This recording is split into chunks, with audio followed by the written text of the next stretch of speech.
আল্লাহ নবী দ্বীনে দাওয়াত দিচ্ছেন। আবু জাহেল এক পর্যায়ে আল্লাহর নবীর কাছে এসে আল্লাহর নবীকে বল্লম দিয়ে আঘাত করলেন।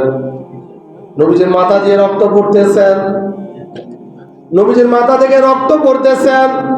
এই দৃশ্য দেখেছিলেন আল্লাহ নবীর চাচী হামজা, তার স্ত্রী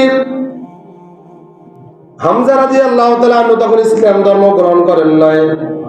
তিনি অনেক দূর দূরান্তের মধ্যে ফাঁকি শিকার করার জন্য গিয়েছিলেন। যখন বাড়িতে আসলেন দেখতেছেন তার বিবি মনটা অনেক খারাপ। এত দূর থেকে আসার পরে স্বামীর কাছ থেকে তীর নেই না, একটু ফানি এগিয়ে দেয় না, সান্ত্বনা ভাবে কোনো কথাই বলে না, ফুলে আছে। অনেক দূর থেকে আসার পরে হযরত হামজা রাদিয়াল্লাহু তাআলা আনহু তখন ইসলাম ধর্ম গ্রহণ করেন নাই। তার মেজাজটা অনেক খারাপ হয়ে গেছে। যেহেতু বাহির থেকে আমরা যখন আসি অনেক শ্রম দিয়ে আসি, ক্লান্ত হয়ে আসি, আমাদের মনের মধ্যে আসা আমাদেরকে একটু ফানি এগিয়ে দিবে, ঠিক না? একটু ফানি এগিয়ে দিবে, আমাদেরকে একটু সুন্দর কথা বলবে, শরীরের মধ্যে যেই জিনিসপত্রগুলো আছে এগুলো একটু নামিয়ে নিবে। প্রত্যেকটা স্বামী স্ত্রীর কাছ থেকে এগুলো আশা করে, ঠিক কিনা বলে? নবীজির চাচা যখন বাড়ির মধ্যে আসলেন তার স্ত্রী কিছুই নেই না, মনটা অনেক খারাপ। নবীজির চাচার মাথা অনেক গরম হয়ে গেছে, বলতে কি হয়েছে বলো।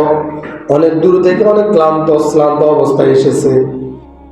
হাও মাও করে কেঁদে দিলেন, ডাক দিয়ে বললেন ওই যে মুহাম্মদ, তার কেউ নাই, তার কেউ নাই, মাও নাই, বাবাও নাই, একমাত্র আদরের দাদা আব্দুল মুত্তালিব তিনিও নাই, আল্লাহর নবীর কেউ নাই, ওই যে মুহাম্মদ ছেলেটার কেউ নাই। আবু জাহেল তাকে আঘাতের পর আঘাত করে, তাকে একটু আগে আঘাত করে তার শরীর থেকে রক্ত জড়িয়ে দিয়েছে। আহারে ছেলেটা কত এতিম বালকটা কত হাওমাও করে কাঁদলো। আমার বিবেকের কাজ করেছে, মনটা অনেক খারাপ। এই কথা হযরত হামজা শুনে মাথা গরম হয়ে গেছে, আবু জাহেলের কাছে দৌড়ে গেলেন।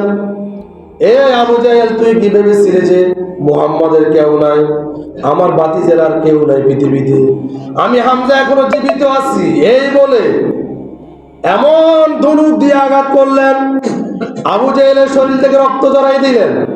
সুবহানাল্লাহ বলবেন না? এখনো ইসলাম ধর্ম গ্রহণ করে নাই। আবু জাহেল বলতেছে তুমি কি মুহাম্মাদের ধর্ম গ্রহণ করেছো? বলছে না, আমি আমার বাপ দাদা ধর্মে এখনো আছি, কিন্তু আব্দুল মানাফ গোত্রের সন্তান, কুরাইশ বংশের সন্তান, আমার রক্ত কথা বলে। সুবহানাল্লাহ বলেন। আমার রক্ত, এই জন্য আমার মাথা গরম হয়ে গেছে।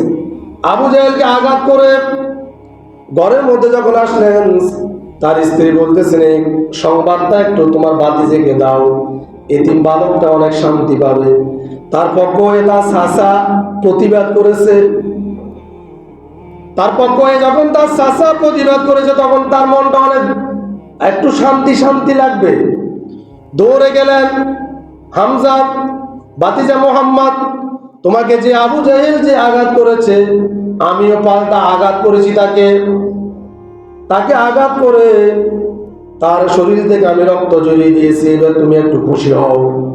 আল্লাহ নবী বলতেছেন চাচা, রক্তর বিনিময়ে রক্ত দেখে আমার মন শান্ত হয় না, রক্তর বদল রক্ত দেখি কখনো আপনি আমাকে খুশি করতে পারবেন না। বলতেছেন ভাতিজা তুমি কি পেলে খুশি হবে?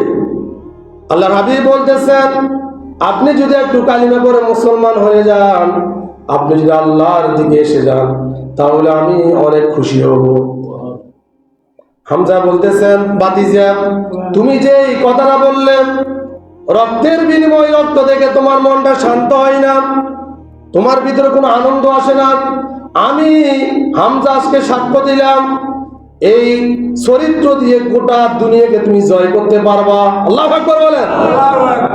এই চরিত্র দিয়ে গোটা দুনিয়াকে তুমি জয় করতে পারবা, আমি হামজা সাক্ষ্য দিলাম। লা ইলাহা ইল্লাল্লাহু মুহাম্মাদুর রাসূলুল্লাহ। এইভাবে করে জগতের সবচাইতে জালেম ছিল আবু জাহেল।